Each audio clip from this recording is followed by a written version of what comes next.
जय हिंद आप सभी को।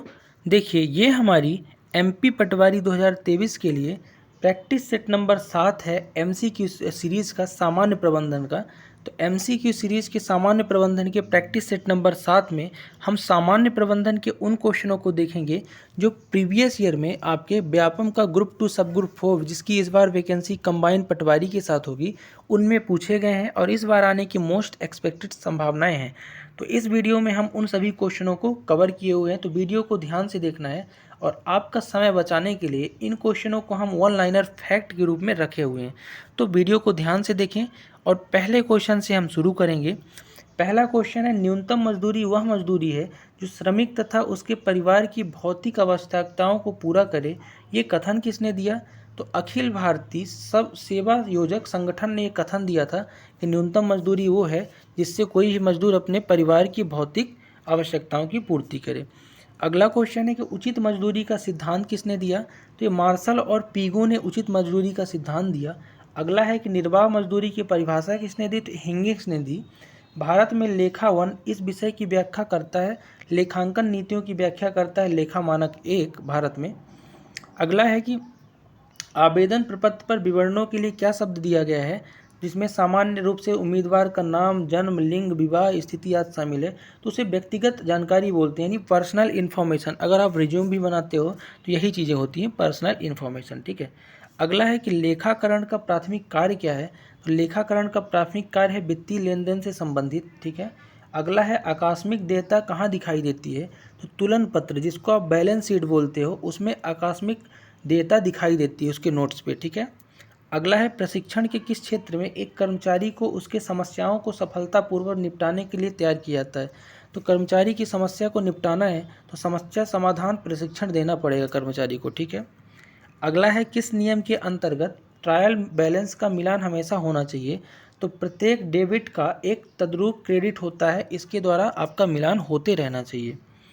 अगला है कि राष्ट्रपति, उपराष्ट्रपति, कार्यकारी निदेशक आदि किस स्तर के प्रबंधक होते हैं? तो ये शीर्ष स्तर के प्रबंधक है। राष्ट्रपति, उपराष्ट्रपति ये हाई लेवल के मैनेजर हैं। ठीक है। अगला है धन वक्तव्यों के उपयोग स्रोतों को किसके हिस्से में परिक्षेपित किया जाता है? तो निधि प्रवाह विश्लेषण में किया जाता है, याद रखना। अगला है कि प्रतिफल की आवश्यकता दर जो ऋण निवेशकों शेयर धारकों के हितों को संरक्षण के लिए बनाई जाती क्या है? तो ऋण की लागत, जिसको आप कॉस्ट ऑफ डेप्ट बोलते हो, ऋण धारकों के ऋण निवेश के लिए हितों के लिए बनाई जाती है, याद रखना। अगला है कौन सी प्रणाली प्रबंधकों को परिष्कृत प्रणालियों में विकसित करने में मदद करती है जिससे सूचना पर बेहतर नियंत्रण मिलेगा? तो कंप्यूटर आधारित जो सूचना प्रणाली है ना, सूचनाओं के बेहतर नियंत्रण के लिए इस प्रणाली का यूज़ किया जा रहा है। ठीक है। अगला है पूंजीगत व्यय कहाँ दिखाई देता है? तो बैलेंस शीट में पूंजीगत व्यय आपका दिखाई देता है, जिसे आप तुलन पत्र भी बोलते हो। ठीक है। अगला है कि नियंत्रण विस्तृत को निर्धारित करने का सूत्र किसने प्रस्तुत किया? तो B.A. ग्रेक्यूनास ने नियंत्रण को विस्तृत निर्धारित करने के लिए सूत्र दिया था, B.A. ग्रेक्यूनास। अगला है 16वां क्वेश्चन है कि मुद्रास्फीति की वजह से मुद्रा का मूल्य क्या हुआ? तो समय के साथ कम हो गया है। मुद्रास्फीति का मतलब होता है मुद्रा का रेट घट जाना। ठीक है। अगला है औपचारिक संगठन में अनौपचारिक संप्रेषण माना जाता है, तो अंगूरी लता के रूप में माना जाता है। ठीक है। अगला है नियोजन होता है, तो भविष्य काल के लिए जो भी योजनाएं हैं उनको बोलेंगे नियोजन। अगला है कि निर्णयन विभिन्न विकल्पों के मध्य चयन है, तो यह किसका है? तो पीटर एफडू ने बोला था कि निर्णयन जो है ना विभिन्न विकल्पों के मध्य चयन को बोलते हैं। 21वां है कि निर्णयन के संबंध में निम्न में से क्या सही है? तो निर्णयन नियोजन का अंग होता है, ये आपकी सही बात है। अगला है नियोजन मार्ग की सबसे बड़ी समस्या क्या है? नियोजन मार्ग की सबसे बड़ी समस्या होती है भावी परिस्थितियों की अनिश्चितता, यानी आप निश्चित नहीं है भविष्य में क्या हो जाए, कौन सा अकाल आ जाए, फिर कुछ हो जाए, इस पे नियोजन में निश्चित नहीं है, अनिश्चितता होगा। ठीक है। अगला है नियोजन प्रक्रिया किसके निर्धारण के साथ शुरू करते हैं? अच्छा, नियोजन का अर्थ समझ रहे हैं? नियोजन का अर्थ है भविष्य के लिए जो आप योजनाएं बना रहे हो कंपनी या ऑर्गेनाइजेशन के लिए। नियोजन की प्रक्रिया किसके निर्धारण के साथ शुरू होती है? तो लक्ष्य एवं उद्देश्य का निर्धारण है। आपके लक्ष्य क्या है, उद्देश्य क्या है, दोनों के लिए नियोजन की प्रक्रिया होती है शुरू। अगला है कार्यात्मक संगठन का अर्थ है, तो विभागीकरण के आधार पर कार्यों की प्रगति को बोलते हैं कार्यात्मक संगठन। ठीक है। अगला है कौन सा कुशल प्रबंधन का आधार है? निर्णय लेने की क्षमता ही कुशल प्रबंधन है। अगला है नियोजन का आधार क्या है, तो पूर्वानुमान, यानी पहले से आप फॉरकास्टिंग करो, अनुमान लगा लो कि भविष्य में ये हो सकता है, वो आपका नियोजन का क्या है, आधार है। अगला है प्रबंध के कार्यों में कौन सा कार्य प्रबंध का हृदय कहा जाता है, यानी मैनेजमेंट का हृदय किसे कहते हैं, तो नियोजन को ही कहते हैं, जो भविष्य की योजनाओं को देखे।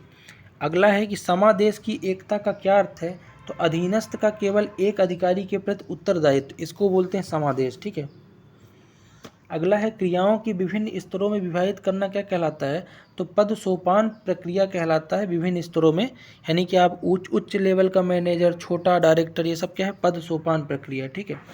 अगला है कि प्रबंध की किस क्रिया के अंतर्गत अंगूठा छाप के प्रतिस्थापन पर बल दिया गया है, तो वैज्ञानिक प्रबंध। अगला है नीति निर्धारण किसका भाग है, तो नियोजन का भाग है नीति निर्धारण। संगठन का सबसे लोकप्रिय प्रारूप क्या है, तो समिति संगठन, जिसको आप स्टाफ बोलते हो, वहाँ के लोग जो हैं उनको लोकप्रिय प्रारूप। अगला है प्रशिक्षण किसमें वृद्धि करता है, तो प्रशिक्षण ज्ञान, अनुभव और कौशल में बहुत वृद्धि कर देता है। अगला है 34वां, पदोन्नति और स्थानांतरण भर्ती के किस प्रकार के स्रोत हैं, तो आंतरिक स्रोत हैं पदोन्नति और स्थानांतरण। मजदूरी एक अनुबंध के अंतर्गत दी गई वह राशि है जो नियोक्ता द्वारा श्रमिकों को उसकी सेवाओं के बदले देते हैं। कथन किसका है, तो ये बोला है बेहम का, बेहम का ने बोला है, बेहम एक व्यक्ति हैं जिनने बोला है कि मजदूरी एक ऐसा अनुबंध है, राशि है जो श्रमिकों को उनकी सेवाओं के बदले दिया जाता है, ठीक है। 36वां है कि आवश्यकताओं की संतुष्टि के लिए जो सामाजिक ढांचा बन जाता है वो क्या कहलाता है, तो अनौपचारिक संगठन कहलाता है। मजदूरी वह आय है जो कर्मचारी को उसके कार्य के बदले प्राप्त होती है, किसने बोला है, तो जोड़ ने बोला है कि मजदूरी आय है जो कार्य के बदले मिलती है। मजदूरी का जीवन स्तर सिद्धांत किसने दिया, तो बहुत इंपॉर्टेंट क्वेश्चन है ये कि मजदूरी का जीवन स्तर सिद्धांत कार्ल मार्क्स और डॉक्टर मार्शल ने दिया है मिलके, ठीक है। 39वां है कि जीवन निर्वाह मजदूरी का सिद्धांत किसने दिया, डेविड रिकार्डो और लास्ले ने बोला है जीवन निर्वाह मजदूरी का सिद्धांत दिया है। मजदूरी कोष, ये सिद्धांत किसने दिया, तो मजदूरी कोष जो सिद्धांत है जॉन स्टुअर्ट मिल ने दिया है।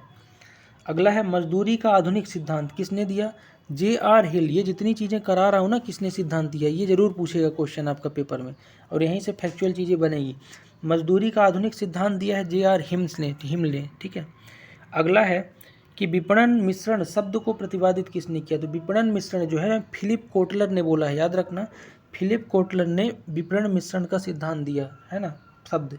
अगला है कौन सी एक तकनीक एक व्यवसाय की प्रक्रिया और निष्पादन के दूसरे प्रतिष्ठान के द्वारा उद्योग के सर्वश्रेष्ठ प्रदर्शन के साथ तुलना की प्रक्रिया के रूप में परिभाषित होती है, तो बेंचमार्किंग। देखो, बेंचमार्किंग एक ऐसी तकनीक है जिसके द्वारा उद्योग में अगर आप सर्वश्रेष्ठ प्रदर्शन नहीं कर रहे हो, जैसे इसको सरल लैंग्वेज में समझो, जैसे TCS जैसी बड़ी कंपनी है, आपको मान लो कहीं बाई चांस आपका TCS में हो गया, आप योग्य नहीं हो, आपको कोडिंग नहीं आती, तो क्या करेंगे, आपको सीखने के लिए सिखाएंगे और बेंचमार्किंग बैठा देंगे, ना सैलरी बढ़ेगी ना प्रमोशन होगा, आप जब तक सीख नहीं जाओगे चीज़ों को, बेंचमार्किंग पे रहोगे, ठीक है। अगला है एक व्यवसाय द्वारा उत्पाद या सेवा की गुणवत्ता में सुधार के लिए किसके द्वारा मिली प्रक्रिया का एक महत्वपूर्ण है, तो व्यवसाय में उत्पाद और सेवा की गुणवत्ता में अगर सुधार करना है तो ग्राहक के फीडबैक लो, ठीक है, फीडबैक देगा, उसी से आप निर्णय कर पाओगे। अगला है TQM क्या है, टोटल क्वालिटी मैनेजमेंट, इसका फुल फॉर्म होता है TQM का, याद रखना। तुलन पत्र या बैलेंस शीट किसका विवरण है, तो परिसंपत्तियां और देनदारी, यानी किससे लेन देन कितना किया है, कितना बही खाता है, सब क्या है आपका तुलन पत्र या बैलेंस शीट। अगला है कार्य विशेषज्ञ जो कर्मचारियों के कौशल एवं कार्य कुशलता को बढ़ाता है, किससे संबंधित है, श्रम विभाजन से संबंधित है।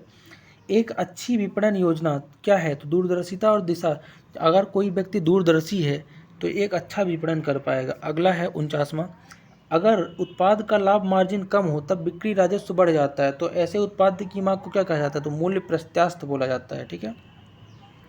किसी भी संगठन में जिम्मेदारियों का एक अदृश्य स्तर माना जाता है जो प्रबंधन के सर्वोच्च स्तर से फैलते हुए निचले स्तर तक आता है, इसे क्या कहते हैं, तो इसे समादेश श्रृंखला कहते हैं। इसको सिंगल भाषा में समझो कि अगर कोई संगठन है उसमें आपका डायरेक्टर भी होगा, मैनेजर भी होगा, वाइस चांसलर भी होगा, वाइस चेयरमैन भी होगा, तो ये चीज़ें होती हैं ना, इनमें सबसे हाई लेवल की रैंक का व्यक्ति अपने छोटे वाले लेवल के रैंक व्यक्तियों तक क्या होता है, उनका एक जिम्मेदारी का बोझ होता है, लेकिन सबसे ज़्यादा बोझ किसे होगा, जो सबसे बड़ी रैंक पे होगा, उसी को बोलते हैं समादेश श्रृंखला या चैन ऑफ कमांड, ठीक है। अगला है कि डाटा का एक संग्रह जिसे अलग अलग लोगों द्वारा इस्तेमाल किए जाने के लिए डिजाइन किया जाता है, क्या कहते हैं, डेटाबेस कहते हैं, ठीक है।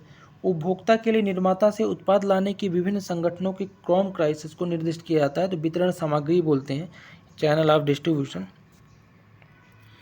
किस विधि में कर्मचारियों को कंपनी के लाभ का एक हिस्सा प्राप्त होता है, तो लाभ सहभाजन एक ऐसी विधि है जिसमें कर्मचारियों को प्रॉफिट का भी कमीशन मिलता है। अगला है कि बही खाते में जर्नल से खाते में डेबिट और क्रेडिट मदों में स्थानांतरित करने की प्रक्रिया क्या है, तो प्रविष्टि बोलते हैं डेबिट और क्रेडिट को, ठीक है।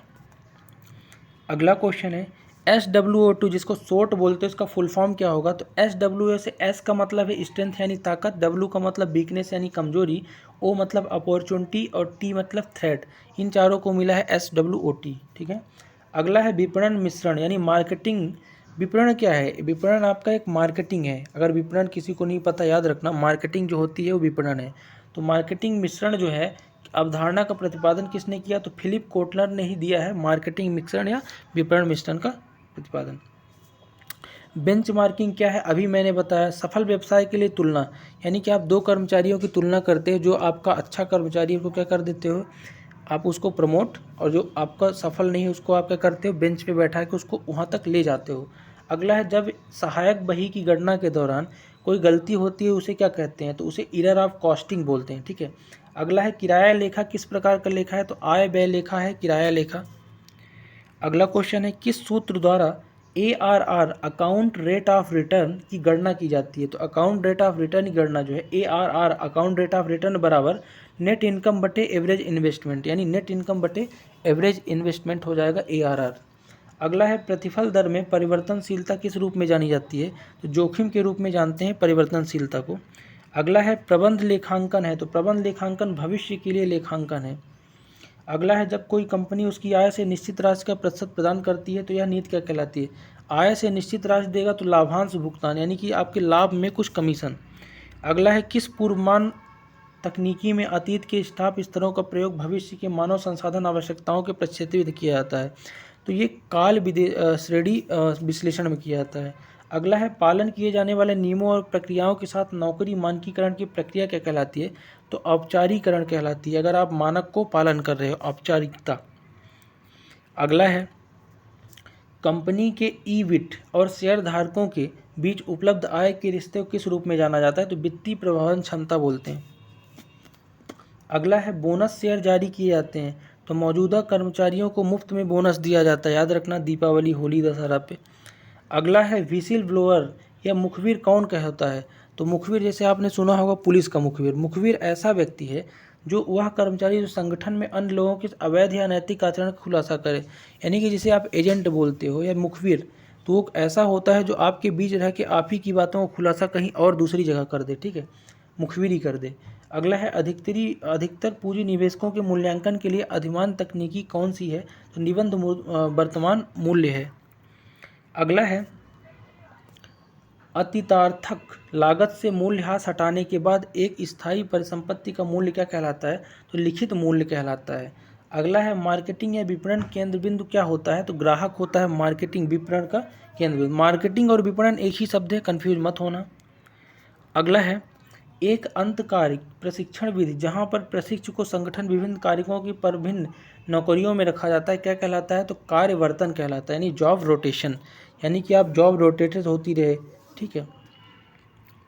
अगला है पब्लिक लिमिटेड कंपनियों में नकदी के रूप में शेयर धारकों को वापसी प्राप्त होना क्या कहलाता है, तो लाभांश बोलते हैं। प्रबलीकरण सिद्धांत किस पर आधारित है, तो अधिगम सिद्धांत और स्किनर के सिद्धांत पर आधारित है प्रबलीकरण। तुलन पत्र जिसको आप बैलेंस शीट बोलते हो किस लेखांकन समीकरण पर आधारित है, तो परिसंपत्तियां बराबर देनदारियां प्लस पूंजी होता है तुलन पत्र, ठीक है। अगला है किस कर्मचारी शेयर योजना में कंपनी कर्मचारी को भविष्य निधि पर शेयर लेने का विकल्प प्रदान करती है, तो कर्मचारी स्टॉक विकल्प योजना पे, ठीक है। अगला क्वेश्चन है कि गुडविल जिसको आप साख बोलते हो किस प्रकार की परिसंपत्ति का उदाहरण है, तो अमूर्त या स्थायी परिसंपत्ति का उदाहरण है गुडविल या साख। अगला है किसी समस्या को हल करने के लिए कार्यविधि की पहचान करने के लिए और चुनी प्रक्रिया क्या है, तो निर्णयन। कोई समस्या को आप हल कर रहे हो तो निर्णय लोगे, ठीक है।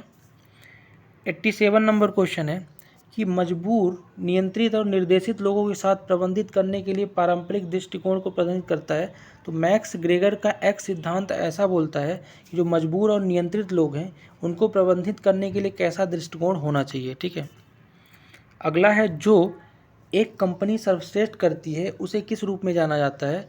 तो मूल सक्षमता, जिसको कोर कॉम्पिटेंसी बोलते हैं, अगर कोई कंपनी सर्वश्रेष्ठ करती है।